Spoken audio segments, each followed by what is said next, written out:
All right, on est en live. Good. Excellent. Bienvenue à ce live aujourd'hui. J'avais envie de vous parler du sujet de la plénitude, puis j'ai aussi, de manière générale, envie de davantage partager mes enseignements sur Facebook, sur les réseaux sociaux de manière générale. Donc, je fais ce live stream qui est public aujourd'hui, puis ça me fait plaisir de le faire. Je vais certainement en faire à toutes les semaines ou à peu près. Donc, j'avais envie de parler de plénitude aujourd'hui. C'est quelque chose qu'on a discuté cette semaine dans mon programme Radiance, puis que je voulais partager un peu plus largement. C'est que parfois, on a tendance à confondre la plénitude avec une émotion. Donc, avec une émotion, par exemple, d'aller bien, avec une émotion positive, avec une émotion que les choses vont bien dans ma vie en ce moment, ça roule, j'ai des bonnes nouvelles, etc. Et en fait, c'est pas ça la plénitude. C'est comme que les choses de manière externe dans notre vie aillent bien, soient riches, soient extraordinaires, soient abondantes et magnifiques, c'est une bonne chose, là. On n'est pas contre les bonnes nouvelles ici, là, c'est pas ce que je suis en train de dire. Mais si on s'intéresse à la plénitude comme étant, j'ai envie de dire, une émotion, quelque chose qui arrive parfois puis qui n'est pas là parfois, on n'est pas réellement en train de connecter à cette part-là qui est beaucoup plus profonde à l'intérieur de soi. La plénitude, ce serait un petit peu comme être sur un bateau, puis être en présence des vagues de l'océan autour de soi, qui bouge, qui a une tempête ou qui est très calme, etc. Mais c'est comme être à l'intérieur d'une certaine sécurité en soi, un certain, comment je dirais, un espace d'ancrage qui fait en sorte qu'on n'est pas, on ne vogue pas au gré du vent, au gré des tempêtes, au gré de ce qui arrive de manière externe. En fait, c'est ça, cet ancrage-là. C'est cette connexion à cette puissante part de soi à l'intérieur, à partir de laquelle on a l'expérience de notre vie externe.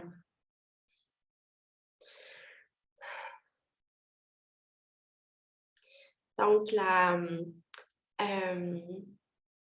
dirais la liberté qui vient avec ça,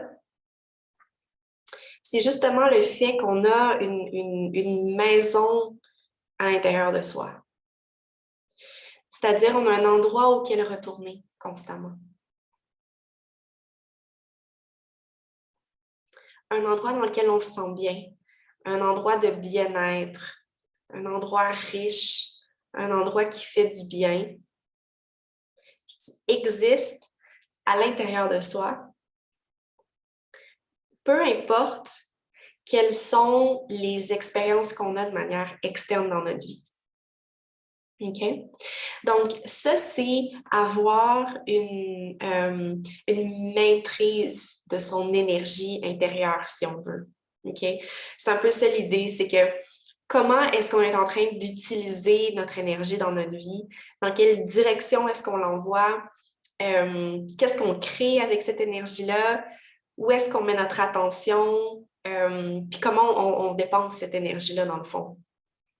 Va avoir un énorme impact sur comment on se sent à l'intérieur de soi. Et énormément de gens ne connaissent pas cette place de paix intérieure à l'intérieur d'eux-mêmes. Right?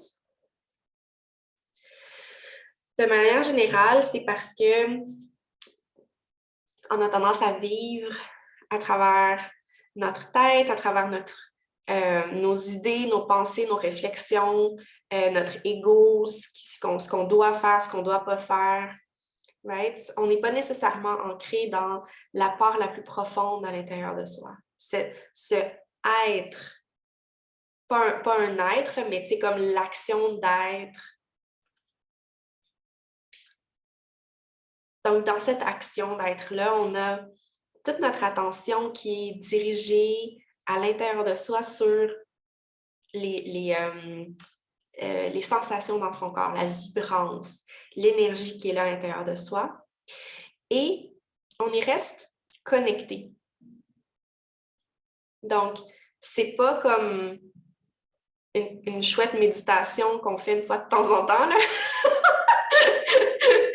Mais c'est correct de faire des chouettes méditations une fois de temps en temps, mais ce que je veux dire ici, c'est que pour être capable d'avoir accès à cette maison comme énergétique, cette plénitude, ce bien-être-là à l'intérieur de soi qui reste là et qui est constant, là, qui ne s'en va jamais, OK? Qui est un petit peu comme l'endroit à partir duquel on vit notre vie. Pour être connecté à cette part-là, ça prend de poser notre attention à l'intérieur de son corps, ça prend de descendre à l'intérieur de soi, de ressentir cette vibrance-là à l'intérieur de son corps.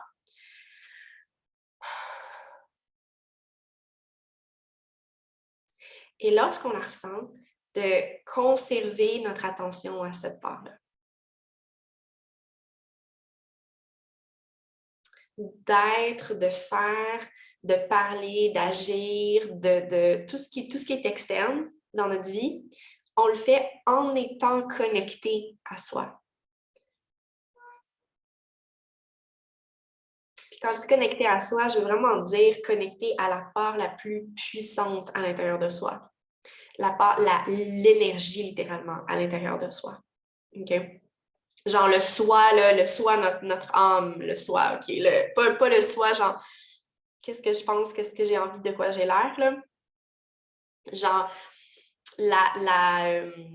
vraiment l'énergie là, de qui on est, OK?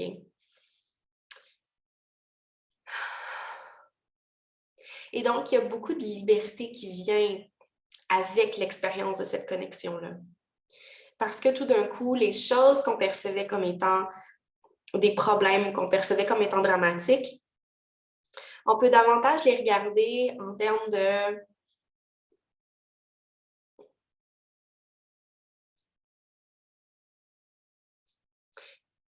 comment est-ce que je peux faire face à cette situation-là en restant connectée à cette plénitude à l'intérieur de moi? Qu'est-ce que cette plénitude à l'intérieur de moi aurait envie de faire ici? OK? Puis la réponse de ça peut être très différente de celle que notre esprit mental pourrait réfléchir ou créer ou penser. Comme, il faut que je réagisse, il faut que je fasse ça, il faut que j'aille dans telle direction. Mais est-ce que c'est vrai? Est-ce que c'est ça qui est aligné à la part la plus vraie à l'intérieur de soi? C'est de ça dont on parle en ce moment. D'être, d'agir, de faire, de prendre des décisions dans notre vie en étant connecté à la part la plus brillante, vraiment, la plus intelligente, la plus profonde à l'intérieur de soi. Celle de l'intuition. Celle de la vérité pour soi. Je vais juste ajuster mon éclairage ici, donnez-moi un instant. Je nous donne un petit peu plus de lumière. Good.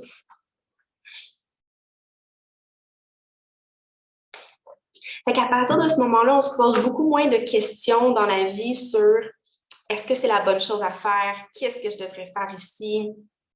Il y a telle chose, mais là, est-ce que je devrais pas, etc. Parce que tout d'un coup, on est aussi connecté à cette puissance-là d'alignement, de vérité, de je sais exactement ce qui est vrai pour moi en ce moment, je sais exactement ce qui est bon pour moi en ce moment. Tu sais, je sais, j'ai une clarté, OK? Il y a une clarté à l'intérieur de cet espace-là. Il y a un alignement à l'intérieur de cet espace-là. Puis, de manière générale, dans notre vie, les choses qui connaissent le plus de fuck-up, d'explosions, de choses qui se défont, tout ce que je veux dire, là, comme littéralement les choses qui tombent dans notre vie, ont toujours tendance à être celles qu'on a fait, qu'on a accompli, qu'on a réalisé en étant connecté à notre mental, à notre ego, à l'idée qu'on a de qui on est, etc. Ce genre d'expérience-là va avoir tendance à éventuellement s'effondrer lorsqu'elles ne sont pas alignées à la vérité qui est à l'intérieur de soi.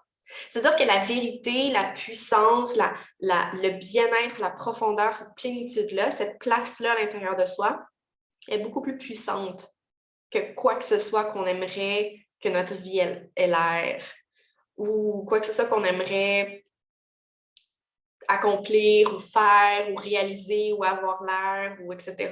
Okay? C'est correct d'avoir ces idées-là sur soi, mais c'est important de savoir que cette part-là à l'intérieur de soi est beaucoup plus puissante.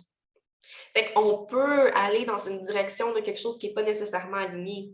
On peut faire ça. On peut avoir cette expérience-là. OK? Il va souvent y avoir un enseignement relié à ces expériences-là, un enseignement de retour à soi, de retour à cet alignement-là, de retour à qu'est-ce qui est vrai pour moi ici.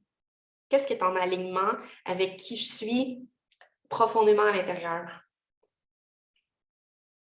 Puis de doucement aligner notre vie à cette énergie-là, à ce qui est vrai. Tu sais, aligner nos décisions, aligner nos projets, etc., dans la direction de ce qu'on ressent, dans la direction de ce qui est aligné. Maintenant, pour faire ça, de manière générale, il y a beaucoup de parts de notre ego qui vont devoir mourir pour que ça soit possible. OK? Fait que, tu sais, si je suis... en fait, je vais prendre mon exemple. Mais j'étais travailleuse sociale, j'avais fait une maîtrise, j'ai tout installé professionnellement, etc., jusqu'au moment où je découvre le cheminement spirituel, que ça vient complètement transformer ma vie, mais aussi qu'éventuellement, je me dise qu'est-ce qui est vraiment aligné ici, puis que j'ai la réalisation. Être travailleuse sociale, c'est plus la chose qui est alignée. Qu'est-ce que je fais? OK, je pars à mon compte. De quoi est-ce que ça va avoir l'air?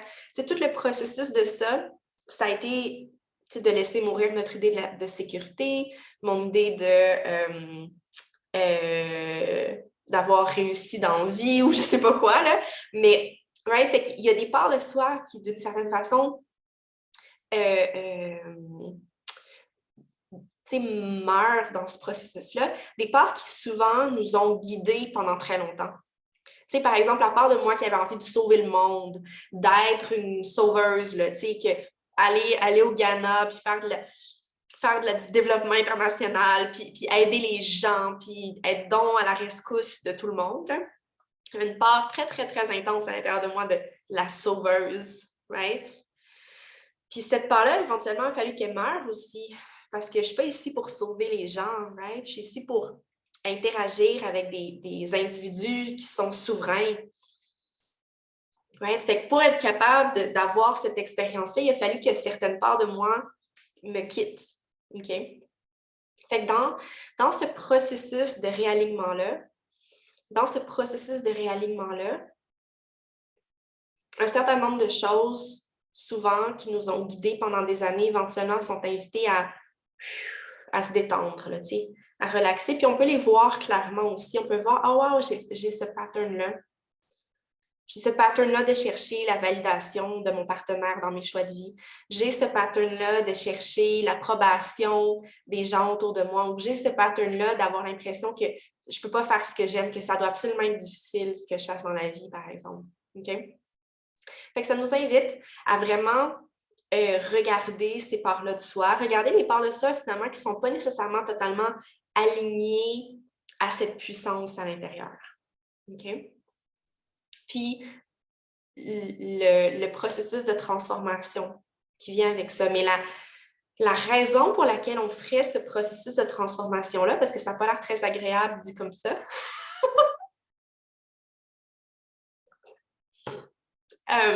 c'est parce qu'on a ce désir-là de plénitude dans notre vie, d'alignement, de vibrance, d'énergie, de connexion, d'ouverture, d'épanouissement, de joie.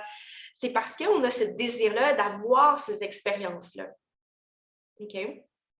Puis, l'affaire qui arrive, c'est que on a parfois l'impression qu'on va avoir ces expériences-là, puis qu'à acheter la prochaine voiture ou aller dans le sud ou je sais pas quoi, là, acheter tel vêtement ou j'en sais rien. On a l'impression que parfois on est capable de trouver un peu ce bonheur-là dans des expériences externes. Tu sais, à gripper, dire ah ben ça va me rendre heureux, ça va être le fun, ça va me faire du bien, j'ai besoin de partir en vacances, j'ai besoin de telle affaire, etc.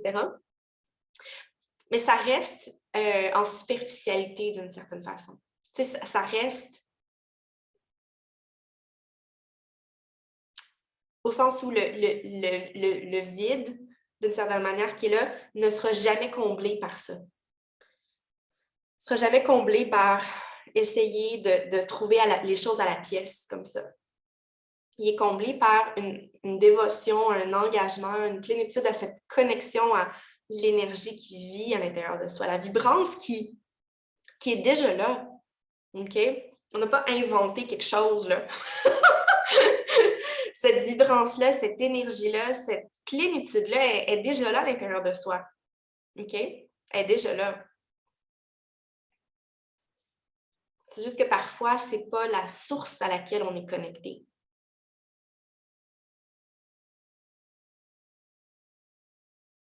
Tu sais, je te poserai la question, à quel point est-ce que tu es connecté à ton corps en ce moment? Mais de manière générale aussi dans ta vie. Right? Est-ce que c'est une puissance et une force qui existe uniquement dans le corps? Okay? Ce n'est pas quelque chose qu'on réfléchit, ce n'est pas quelque chose qu'on pense, c'est quelque chose qui existe de manière puissante à l'intérieur de notre corps. Fait que parfois, cette descente de connexion aux sensations dans notre corps, c'est aussi quelque chose qui peut être inconfortable parce que ça fait relever les blessures, les traumas, les expériences passées qui ont laissé un résidu d'une manière ou d'une autre, puis qui sont dans notre corps. Oh mon Dieu Seigneur, attends, je veux citer quelqu'un, mais son nom m'échappe. Gabor Maté. Gabor Maté, j'ai travaillé avec lui il y a quelques années, puis une des choses qu'il avait dites dans le cercle de partage dans lequel j'étais, c'était cette idée que les traumas existent dans le corps.